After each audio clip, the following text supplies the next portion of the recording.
Hello, Peaches. So today is going to be another day in the life, uh, because it's about time, I guess. Again, I did one when James was 2 months old, and then when he was 8 months old, and now he's 14 months old. Um, so I just figured it could be fun to do another one because so much has happened, like so much. He can pull himself up and walk along, when he's holding things. And very recently, oh, he actually took his first steps. And ever since then, he's been taking a few steps now and then. And he can stand on his own and everything. It's like so much has happened. And, he's also started like playing, and giving us the food and the water and stuff like that, sharing. Yeah. He hasn't said any words yet, but he does make a lot of sounds. So on that, he's a little bit behind, but it's not like worrisome. Every kid is different, so yeah, but he does say a lot of sounds. And he does he does mimic what we say, the sounds we say sometimes. um and the faces. So yeah, a lot of things has happened since last time. It's just crazy how fast things are going. So I wanted to do a day in the life to show you what it's like when he's a 14-month old. We just woke up. It's about 7 in the morning, which is usually where he wakes up. And now we're going to change his diaper. Wait, you have to stay here, baby. We have to change your diaper, and then I'm gonna make you breakfast.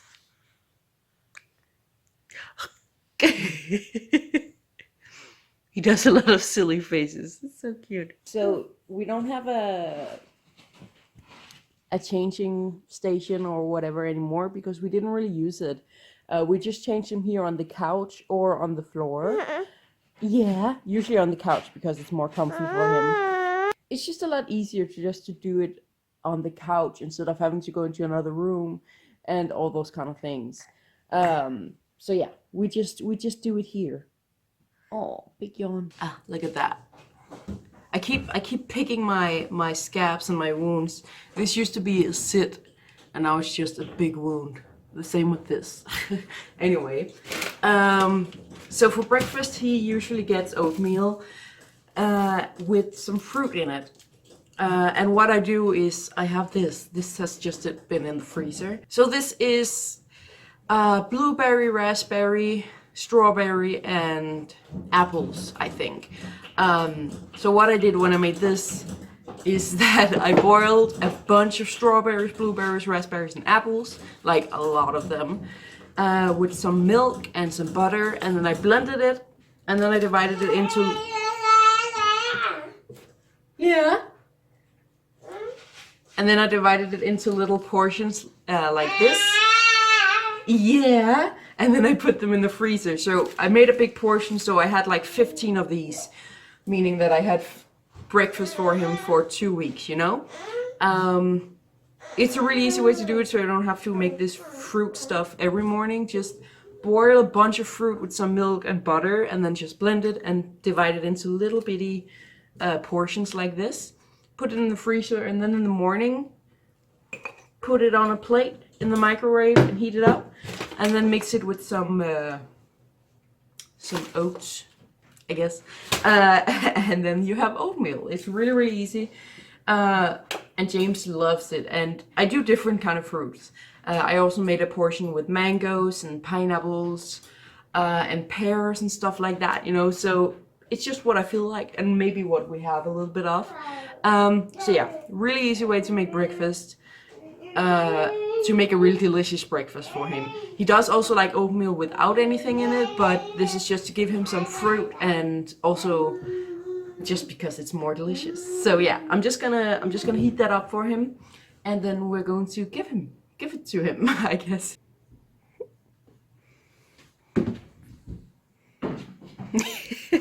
That was a cat. You want breakfast? So we always sit here when he eats breakfast. We're sitting at the dining table, and he's sitting in his chair, because he's that age now where he can't just sit on my lap and I can feed him, because he's everywhere. So he doesn't want to sit. He wants to get a bite, and then he would want to try and escape and run around.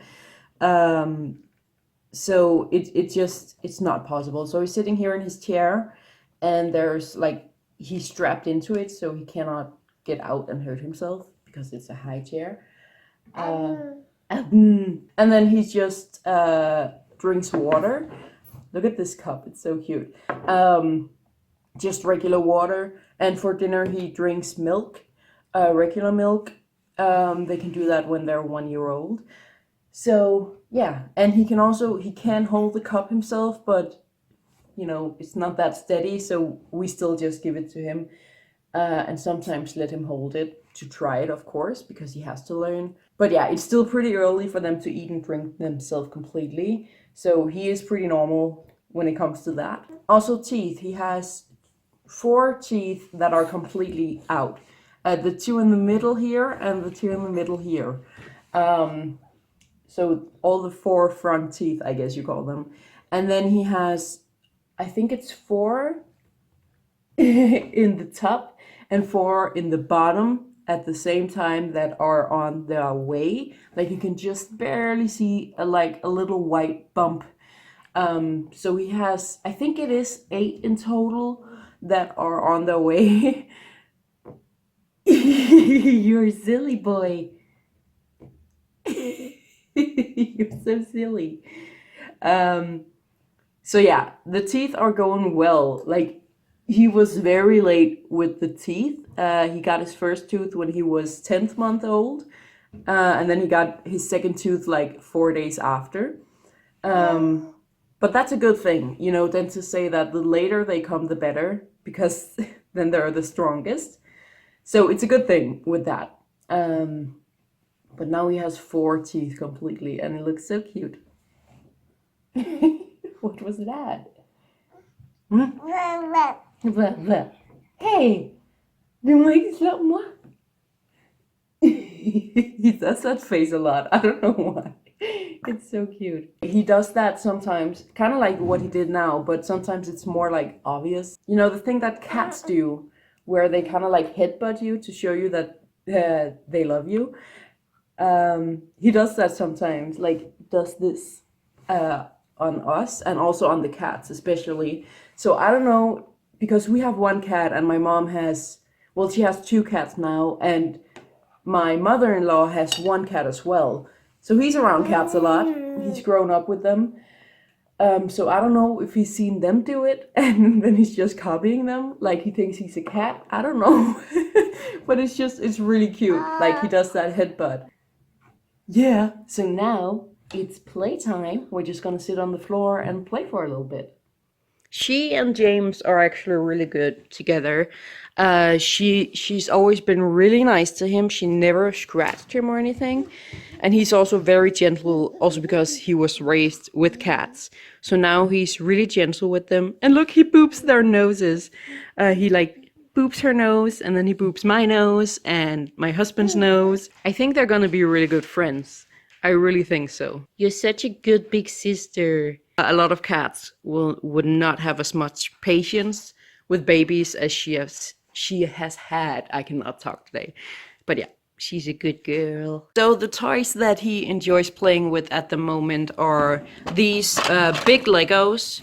I forgot the name for them right now. But anyway, and then he has this ball pit, tiny ball pit, and there's a lot more balls, but they're like scattered around the apartment. Because both him and the cat likes to play with them. And he will throw them out, and then look at her. She's like so interested in them. So that is a fun little game they have. Also, this is a mess. Look at this. There's toys everywhere and some socks for some reason. Yeah, this is what it's like to have a child. Also, look at this. This is so cool. Yeah, look at that big boy standing. Oh yeah. Oh, you're so good. Yeah. Må jeg klippe den der? Tak. The pacifier, we try to limit it to when he's sleeping and when he's fussy. But right now, you don't need it because you're a happy boy.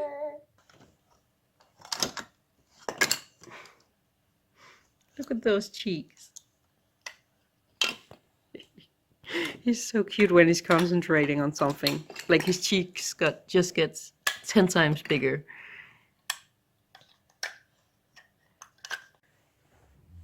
Do you want to film? All right, there you go. You're a great cameraman, you know that? Yeah. My little YouTube boy. Are you going to be a YouTuber?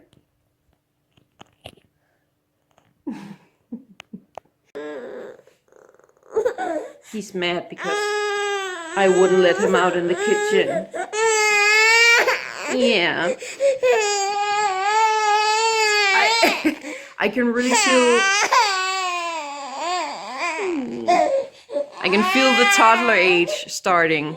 But yeah, it's very normal for this age for them to just get so mad when they're not allowed to do anything. And I wouldn't let him out in the kitchen. Yeah, you're still processing. It's okay to be mad. Yeah. Yeah. Come here. Come on, some more. Come here, Skater. Jeg kan godt forstå, du bliver sur. We're big believers of letting them feel their feelings. We don't try to distract them with something. We don't try to tell them to shut up, like a lot of parents, like they just try to do everything to make them stop. It is really healthy to let the children feel those emotions, because then they will learn how to handle them. And it will be hard, of course, for the first few years. That is why the toddler age is so hard, because that is when they're learning to balance them and control them.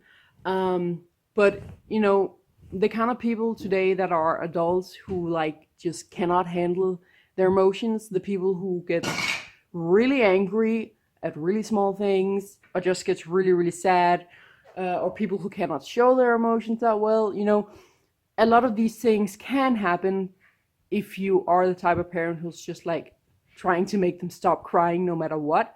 Like if he hurts himself, we let him cry, we hug him, we comfort him, but we let him cry it out. We don't try to distract him or tell him to be quiet. And the same when he gets angry. We're like, yeah, I understand you're angry. It's okay to be angry. Just let it out and come give me a hug, you know? So we do try to comfort them. But if he feels the need to cry and be angry for a long time, then that is what he should do, because that way he will learn how to control his emotions himself and how to calm himself down as well. There's a bunch of like psychological things behind it that supports this, that it's a good thing to do that. So yeah, that's what we're doing, and I feel like it's just great. And it's so great because also I get less frustrated, because I'm not trying to make him quiet, you know. I'm not standing there like, why won't you shut up? I know that he won't shut up. I know that he will cry because he's angry, and I just hold him and let him do it, you know, let him do his thing. And I'm not forcing him to hug me. There are sometimes when he's mad where he just doesn't want to get hugged. So I'm kind of like, my limbs are kind of like flowy, weak, I guess. So if he wants to have a hug, I of course do it. But as soon as I can feel him pull away, I just let him go away, you know, because again, that is how he learns to do what he wants and what he feels like he's need right now. I think we found a good technique that works for us as a family. I know every family is different, but for us, this is what we do and what works for us. Yeah, and right now he's pulling he's pulling out my pants and looking at my butt crack. And shoving Legos down my pants. Don't do that. I cannot show you my butt crack, obviously, but he's just sitting there. Don't do that. I don't want Lego in my butt. I don't want Lego in my pants. It doesn't feel good, you know? And then they will smell like butt. Yeah, that's Daddy's sock. I don't know why it's on the floor. Now it's lunchtime, and usually for lunch you get some bread, and 9 out of 10 times it's rye bread, which is something we have in Denmark, and then with something on it. It depends on what we have. Sometimes it's cheese, sometimes it's like ham. Today we have something. It's going to be a very Danish lunch. This is leverpostej, which is liver pate, I guess. It does sound gross when you say it like that, but it tastes so good. It's a very Danish thing. So, and he loves it. It's, like all kids love that. Yeah, liver pate kind of thing. So yeah, he's just gonna get that for lunch, and then with some water. So I'm just gonna make that for him because he's hungry, and then I'm going to give it to him, obviously. So I totally forgot to film when he was eating, and I'm sorry about that. But it wasn't that interesting, you know, he's just eating the bread. It's not that interesting.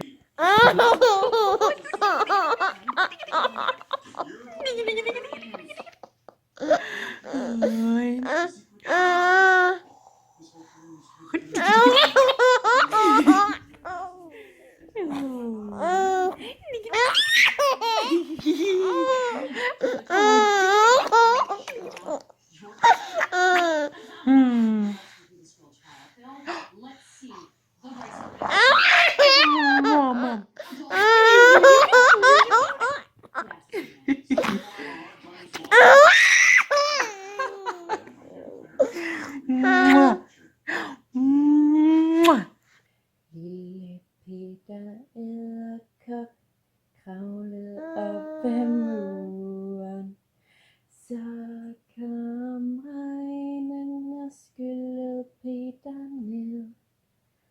Så kom solen og tørrede Peters krop. Lille Peter Edderkop kravlede efter op. Er du en lille grøn frø? Ja, hvor du god. Sagde en lille grøn frø en dag. Sagde en lille grøn frø. Sagde en lille grøn frø en dag. Og så pustede den sig op.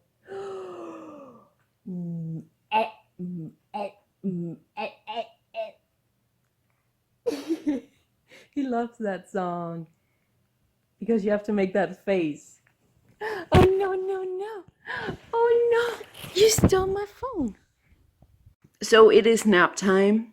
And you know, because of COVID, my husband is home and he's studying at home. And today he is off school at 12. So he should be done in like 5 minutes. He's in the bedroom studying. He's going to tuck James in today and put him down for his nap. Some days I do it. I put him down for his nap because my husband is in school for longer some days. So it all depends. But today I spent all morning with this beautiful boy. And we had a lot of fun. It's been a great morning. So now my husband is going to put him down for his nap. Both to kind of give me a break because I love spending time with him. But obviously I also need me time. But also just to give them some father-son time, I guess. So yeah, he's very easy to tuck in. You know, we can just put him down in his crib, and then you know he will play a little bit down there with his plushies, and we just let him do that. You know, and then within 15 minutes usually he lays down and goes to sleep. Again, that whole thing of just letting them do their thing. Obviously, at 12 o'clock, we do put him in his crib because that is where he usually gets tired and has to take a nap and all that. But if he feels like just playing with his plushies down in his crib for a while before going to bed, that is okay. You know, it's just like us. You know, some nights I feel like just playing some games on my phone before I go to sleep. And if someone told me that, no, you can't do that, you have to sleep now, like, fuck you, no, I want to play just a game or two on my phone, you know? So it's that thing, like, and again, it teaches him to feel himself and feel his own emotions and his tiredness. and to tell himself like, all right, now I'm so tired that I just have to lay down and close my eyes, you know? And it works really well. He's not really that fussy. And usually he doesn't really want to get up or anything. Like, he's not trying to get up. He's not crying. He's just sitting there playing with his plushies. And we're sitting in there with him until he's fallen asleep. So yeah, it's really easy to put him down for his nap. Anyway, nap time for him. During nap time, 9 out of 10 times, I'm just chilling. I just give myself time and permission to just watch something I want, or take a walk, or listen to some music, or do some craft stuff. Sometimes I do the dishes and clean and stuff, but recently we made a schedule, me and my husband, with cleaning and stuff, where we do it later in the day. Because he has ADHD, so it's kind of hard for him to do those kind of things if he doesn't have a schedule. I don't have anything to do for the 3 hours that James is sleeping usually, so that is pretty nice. So usually I spend them just chilling and having me time. I think it's nap time now. I think my husband is done with his school any minute, and James will go to sleep, and I will just chill.